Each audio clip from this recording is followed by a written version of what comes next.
Man, thank God for indie games, because the last decade of gaming would have been creatively bankrupt if rogue developers didn't decide to just do shit themselves. Right when AAA studios became lazy is when indie games really exploded on the scene. And that was not a coincidence. More accessible developer tools, multiple digital distribution, and faster internet speeds all started to come around at the time. And pair this with indie devs willing to try more daring ideas, and yeah, it's no wonder that the scene started to release classics left and right. But it didn't all happen at once. Definitely needed some martyrs, which is where Hotline Miami comes in. A trippy, violent retro romp made by two Swedes that no big-time publisher would have touched with a 10-foot pole.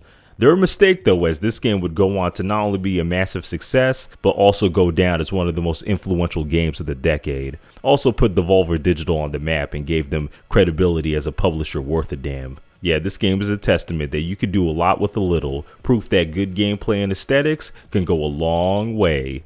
In the mix here is also commentary on how thoughtless video game violence is, which for whatever reason was a common theme for games in 2012.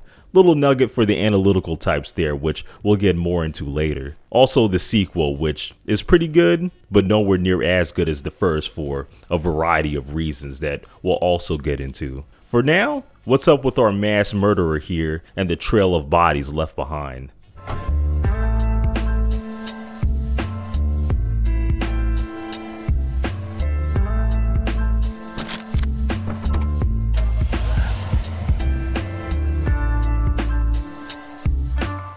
So it's 1989 and you play as this unnamed man that the community has named Jacket for obvious reasons. He receives a mass and starts receiving calls instructing him to take out the Russian mob at various spots. And yeah, that's really it. In between these rampages, you visit shops to talk to this dude called Beard and grab stuff, but 95% of the game is just slaughtering Russian gangsters. This dude really letting his intrusive thoughts win every time, huh? You're taught by a hobo how to kill, and you're good to go. There's a subplot of Jacket slowly losing his mind after each rampage, but we'll get to that when we get to that. So this game definitely knows how to make an impression. As soon as you boot the shit up, you're immediately assaulted by this bright-ass trippy menu screen with foreign text and stonery beach music.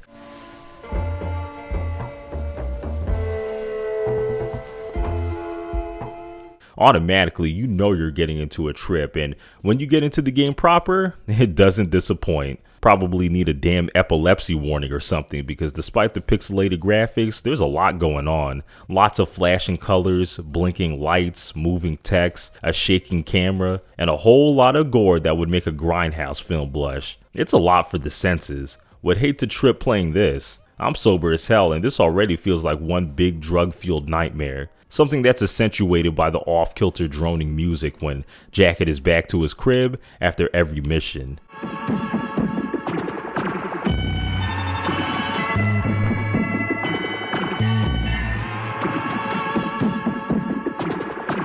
You know, I don't think this game ever confirms that Jacket's on drugs or not, but the dude definitely has some demons. Probably is, I mean, this is Miami in the 80s we're talking about. Having nothing outside the building you're raiding is probably budgetary reasons, but stylistically, it does highlight the mind state of Jacket. The only thing that's on his mind is raiding this building and slaughtering everyone inside. Nothing else matters. It's a good thing that all these rooms are visually interesting, mad colorful, and surprisingly don't repeat themselves too often. The Dennaton boys went the extra mile to lay out each level accurately to how a lot of these places would look in real life. Something they didn't really have to do, as I doubt players are paying attention to this stuff and are more focused on not dying. They did all this on an outdated ass engine too, which is impressive. But you know, the visuals are one thing. What brings the whole presentation together is the soundtrack, which, no lie, it was perfect.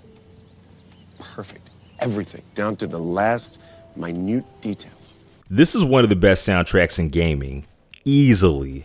It's so good that it's a running joke in the fandom that the soundtrack came with the game rather than vice versa. You can thank this game for launching the careers of a buttload of synthwave artists and really just putting the whole genre on the map. Couldn't think of a better style of music to go with this game considering the 80s Miami vibe. Every track in this game is pulsing, layered, danceable, and atmospheric. Almost makes you forget about all the atrocities you're committing.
Yeah, there's some joints in this game that have been in my personal rotation for years, and they're not going to exit anytime soon, let me tell you. I'm not alone in this either. There's a reason that this shit's got millions of views on YouTube.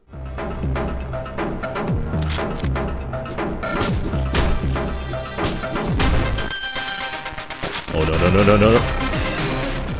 So Hotline Miami is a top-down shooter with some light indirect stealth. You go from room to room killing dudes with guns or any melee weapon you can find. Once they're all slaughtered, you typically move on to a new floor to repeat until everyone in the building is pushing up daisies. Most enemies go down in one hit, but you also go down in one hit. And there's way more of them than you, so you can imagine this is no easy task. Factor in limited ammo, shots alerting everyone nearby, and those enemies having near instant reactions, and yeah, this game is no joke. I died a whole bunch. This is definitely some trial and error shit, which may or may not turn some people off. Didn't for me though, this game gets it right when it comes to its core gameplay loop. The sudden death state of both you and all the enemies adds this nice layer of both tension and strategy to every room you burst through. The adrenaline rush felt is at an all-time high when you're capping multiple dudes in short succession, knowing that all it takes is one hit to stop you. Getting that perfect run through a floor will have you feeling like John Wick, except even more bloodthirsty.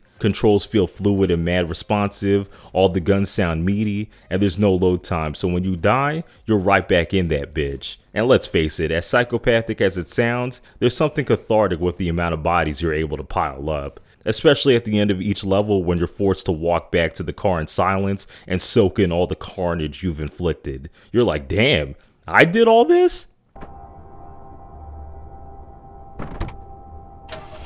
The strategy comes in with the trial and error aspect. This is one of those games where in order to truly get by, there's some enemy placements that need to be memorized. Yeah, you can't just react to everything, especially with the constant gun switching. There's some enemies off screen that you just won't see coming. This is where some of the light stealth comes in. Sometimes it's better to go in with melee to avoid attracting nearby enemies with guns. But the game even accounts for this with some random enemy walk patterns with different enemy types like these fat asses that you can't melee and dogs that you can't take down barehanded. Not to mention random item drops, which means even on direct retries, you still have to come up with new routes on the spot. You could move through this game very methodically by baiting enemies around tight corners and just picking them off, which sometimes is required. However, I do feel like going in all guns a-blazing and risking it all is where the maximum amount of fun is held. Something that the game actually rewards you with by giving you a higher letter grade at the end of each stage. But yeah, the gameplay loop is mad addicting, and with all the different masks to try out, highly replayable too.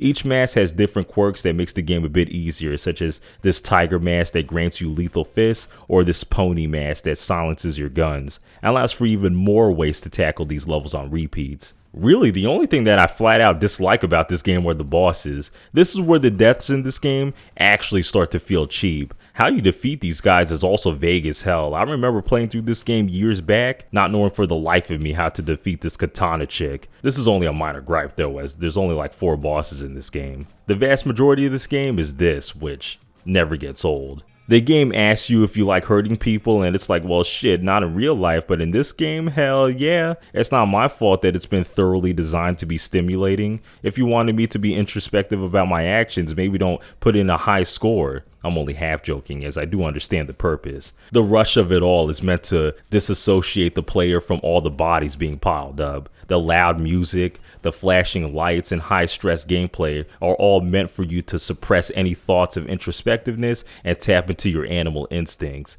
It's this weird trance that you get into that you only snap out of once the music stops and you have to make your way back to the car.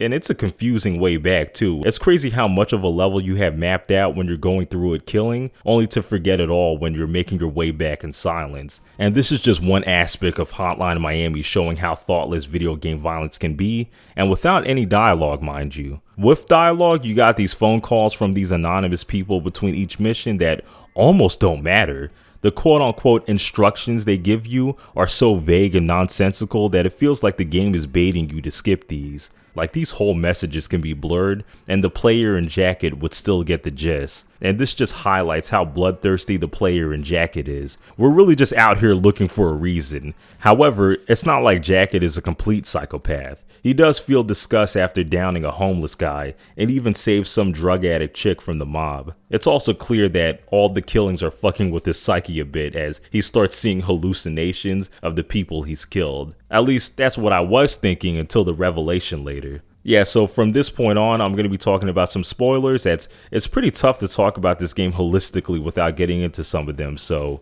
here's the warning. So eventually it's revealed that in the present day, Jacket was in a coma, and all the events up until this point have been memories of what happened prior. The dude that put him here is another masked guy receiving calls too, and after escaping the hospital, Jacket raids a police station just to confront the dude. Strangely, he ends up sparing him and proceeds to finish the job he's been given by ending both of the mob bosses. The game ends with Jacket lighting a cig and tossing a photo off the balcony. In the epilogue, we play as one of the bosses called Biker, who eventually tracks down the assholes giving out these calls, and it turns out to be this 2-man operation called 50 Blessings. 2 nationalists whose whole agenda is to end the Russo-American coalition. At least, that's what they reveal if you're able to crack the password to their computer. In the other ending, which is the ending I would imagine most people got, these 2 assholes smugly denounce any questioning and gleefully tell you that this was all a game to them. They're clearly stand-ins for the developers, and you could practically hear them laughing at the player like, oh, you thought there was a point to all this shit? Even with the quote-unquote true ending with the far-right motives, it still rings nihilistic. The fact of the matter is that all those people died because both you and these guys were having fun. No more, no less. These guys say that in order to get people to do what you want them to do, you have to make them think that there's consequences if they don't, but that's kind of bullshit with the case with Jacket, where he was simply given instructions with no blackmail involved. I stated that it's because Jacket is a goddamn murderer that's just looking for a reason, but that's only the interpretation I came up before playing the second game. That game sheds a whole new light on the events of this game, but we'll get to that in a bit. Jacket as this disturbed individual getting off on the violence still rings true for the standalone themes for this game. We don't really know if the events presented are even accurate, since it was all just fragmented memories in his head. Something that's proved to be possibly true when you play from the perspective of Biker later, and it turns out that he didn't get killed by Jacket and was the one that actually won their fight. Not to mention this beard guy who's innocuously working at every store that Jacket visits. Obviously, something's not right here. The point of it all is that Hotline Miami really puts a spotlight on the player's violent actions, and up until this point, this was some pretty meta shit in gaming. It's all delivered in a relatively unpretentious way too. Whether the player feels bad or not about their actions is really up to the player, as the game doesn't really ever shame or praise you for your actions. Okay, maybe the game does praise you a bit by gamifying all the murder, but it doesn't ever let you forget what you're doing. One criticism I do have though is that the game does run into the same issues as Spec Ops The Line, where the game wants to point out how bloodthirsty your actions are, but it doesn't ever present a different choice. The only choice is not to play the game at all, which is probably something that the developers don't even want you to do. I feel like the point this game was trying to make would be even stronger if the whole time you didn't have to kill anybody, but you're still manipulated into doing so anyway. Still, what's here still leaves an everlasting impression, which is why I've been going on about it for a while. Can't think of too many other games that have expertly navigated the line of being an ultra-violent power fantasy and this melancholic self-reflection of that fantasy. The 80s sheen being a fun backdrop that secretly disguises how depraved much of that decade was.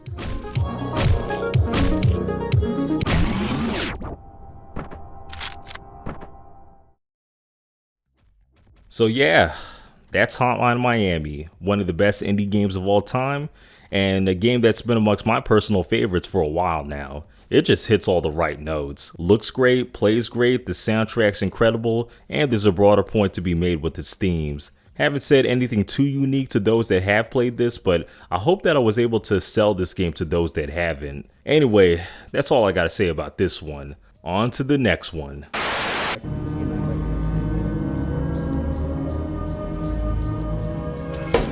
No es lo mismo torta huevos que mis huevos en tu torta, pero a mí no me importa si eres loca o loco, tienes que visitar al doctor. Hotline Miami 2. The wrong number!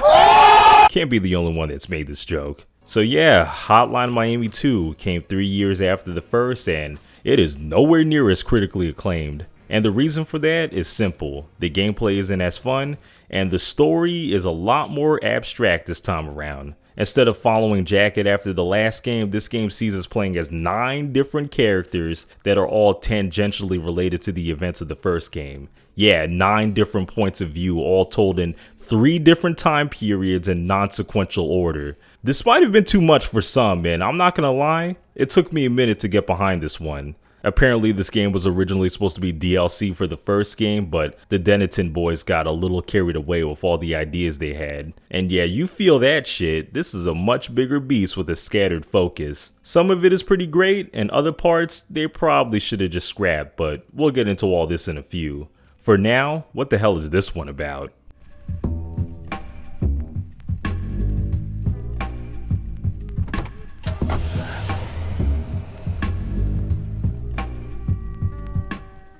Well, like I said previously, this one takes place in 3 different time periods: 1985, 1989, and 1991. Before, during, and after the events of the first game. 1985 sees us playing as Beard from the first game, where it's shown that he was a part of the Special Forces and is sent on increasingly dangerous missions against Soviet forces in Hawaii. 1989 sees us playing as both Jake and Richard, a nationalist that's taking calls from 50 Blessings and the dude from the first game that shot Jacket. With the latter, his whole deal is that he has a sickly mother to take care of and is blackmailed by 50 Blessings to do some work for them. In 1991, Jacket's on trial for all the chaos from the first game, which incites a series of events. You play as this dude named Martin Brown, who's starring in a film depicting Jacket from the first game. You got this journalist named Evan Wright, who's writing a book on the events of the first game. And you got a group of mass fans that are trying to replicate Jacket's actions from the first game. On top of all this, there's also the son of the Russian mob bosses that Jacket slaughtered, who's trying to rebuild the crime empire against Colombians that have taken over. Oh yeah, there's also this cop named Manny Pardo that be going on killing sprees against crooks, justifying it as self-defense. There's this whole subplot of him trying to find this killer called the Miami Mutilator, and him fearing being ousted as the killer himself. And shit, there's still some plot lines that I haven't mentioned. Yeah, a lot more to keep track of than just the one Florida man losing his mind, right? Some of them don't have shit to do with each other, which makes things even more confusing. I'll tell you what's still intact though is the whole aesthetic from the first game. Still bright, flashy, and mega gory. Considering that this game was supposed to be DLC, can't expect anything too different, right? However, I do notice some subtle improvements. floors in this game are twice as big this time around with a lot more open spaces, and all the different characters have given way to more diverse and distinct locations. Instead of the usual apartments and clubs that you raided in the first game, we got everything from a boat to a forest to a subway station to a prison, and all this makes for a more memorable looking game if you ask me. My favorite level in this game, just in terms of presentation, has got to be the 4th level, Final Cut, where you're just rampaging through this police station as this movie serial killer. The whole atmosphere of this stage is everything. The rain and thunder in the background, intense dark synthwave music, the way it starts with the phone call giving you the go-ahead. It's great, man.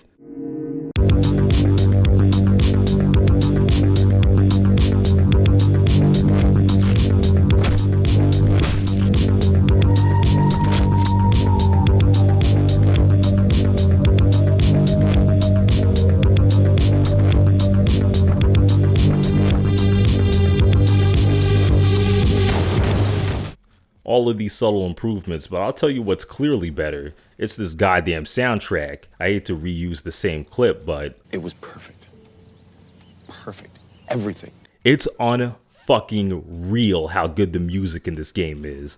All the glaze I gave to the first game's soundtrack, this is that times 2. This is not just some of the best synthwave music in gaming. This is just some of the best synthwave in the entire genre, full stop. And when compared to the first game's soundtrack, tracks here are darker, more intense, upbeat, and weirdly melancholic at times. Considering the tone of this game overall is even more surreal and uncompromising, it fits like a goddamn glove.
All of these years later, and there's still a crap ton of joints from this that I play. I think in the Fury video I said that that game had the best synthwave soundtrack. Yeah, no, it's close, but I think that this game takes the cake. Enough about the obvious stuff though. What's with the game itself? Why is this game viewed with way less reverence when the look and the main gameplay is essentially the same? Simple.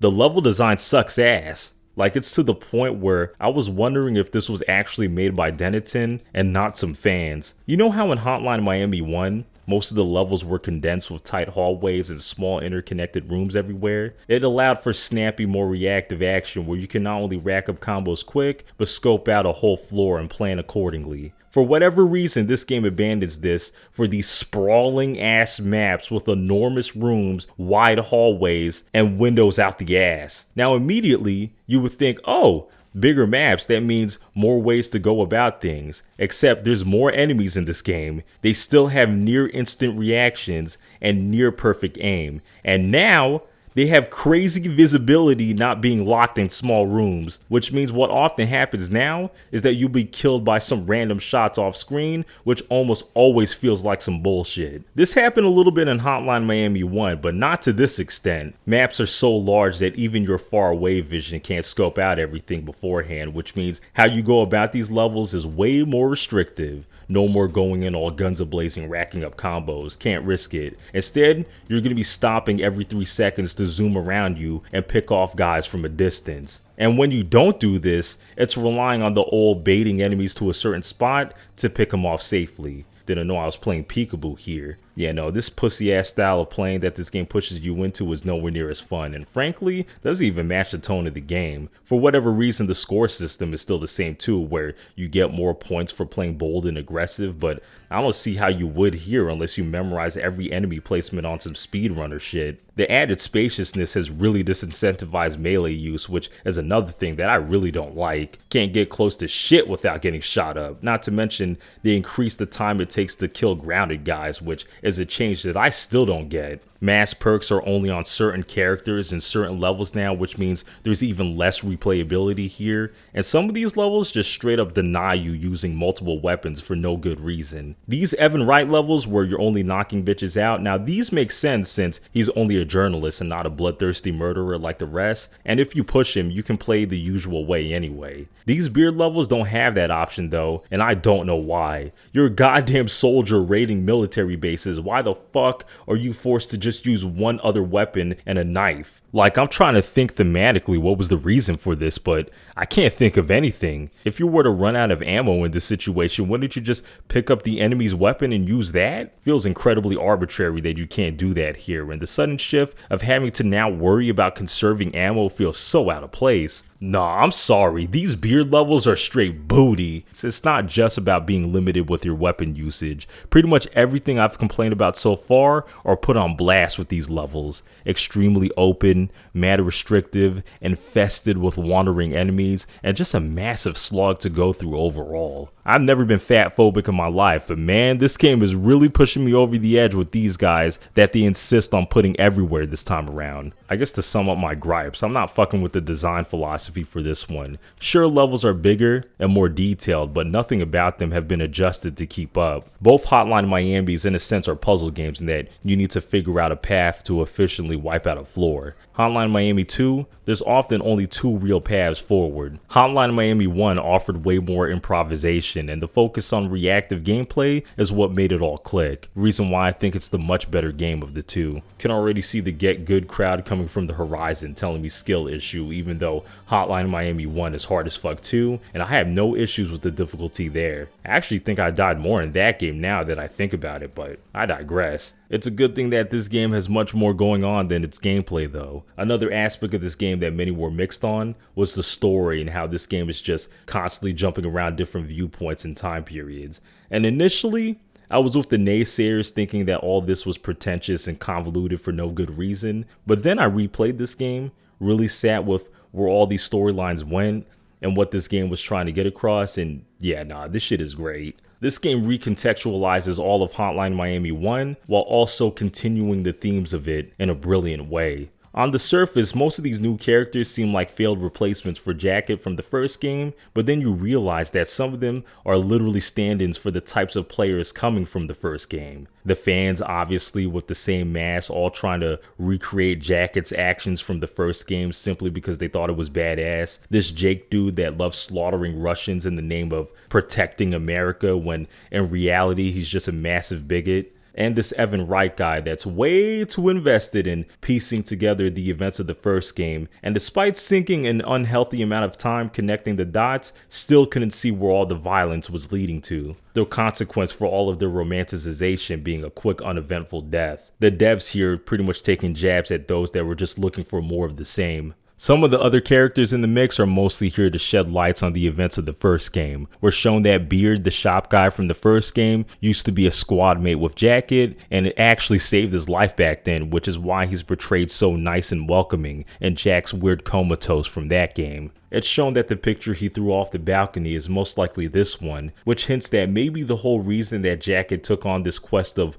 wiping out the Russian mob was out of revenge for his fallen comrade. It's shown that Beard died to a Russian nuke before the events of the first game, so maybe all of that was Jacket trying to cope with that loss. If so, it definitely adds a bit more sympathy to his actions. Of course, it doesn't absolve him, like you shouldn't go on mass murders just because someone you cared for died, but this added layer of motivation definitely gives him more characterization, which is welcomed. The same with the henchman and Richer. With the former, you got a mob guy that's trying to get out the game, but unfortunately gets screwed over by his partner and sees a drugged out death by the hands of the fans. Pretty sure the point of this was to put a face on some of the mob members. From the perspective of many players in both games, a lot of these guys are literally faceless goons that are in your way. But with this, it makes you think, damn, how many guys did I kill that have a backstory just like this guy? Richard gets the greatest expansion on his character in this game. You'd think he's just another 50 Blessings agent like Jacket that had the same motivations, but this game shows that he's actually the most sympathetic character of them all. A guy that just wants to take care of his sickly mother is forced to do these missions out of fear of 50 Blessings harming her. His whole storyline is a needed glimpse of light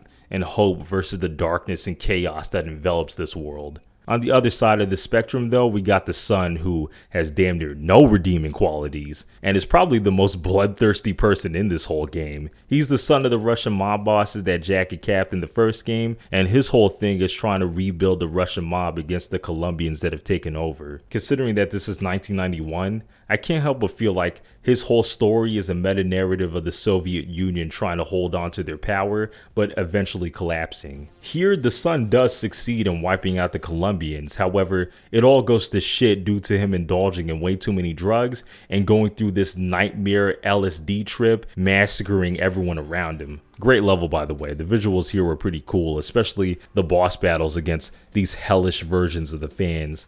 Manny Pardo and his fake investigation escapades don't have anything to do with the other characters. However, his phoniness and unnecessary murders of so many criminals does highlight how senseless the violence in 91 feels in comparison to the other time periods. The body counts for these levels are humongous, and the escalating violence reaches its natural breaking point in the end. I've already spoiled a bunch of this game, so I guess it doesn't really matter at this point, but here's a spoiler warning anyway for the very end. So the breaking point is that a fucking nuke sent by the Soviet Union just wipes out both Hawaii and Miami, killing every character alive thus far. It's a pretty brutal end, but it's framed as being strangely peaceful. The chill music, the warm orange overtaking the screen, the quote by Richard here, leaving this world is not as scary as it sounds. And then it hits you. Wait a minute, the title screen isn't a storm going through Miami, it's a goddamn nuke! Holy shit.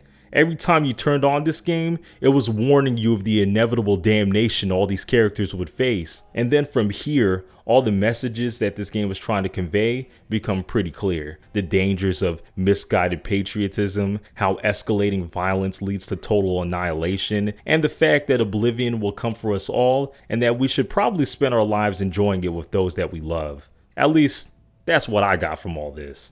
I could be totally wrong and full of shit, but the point is that I think the narrative was constructed beautifully. Would be lying if I said I liked everything about the story. Like, much of the dialogue does meander a bit, and I do think that telling this out of chronological order did more to just confuse people than anything. But despite that, I still dig what was done here and respect Dennaton for not just retreading Hotline Miami 1 again.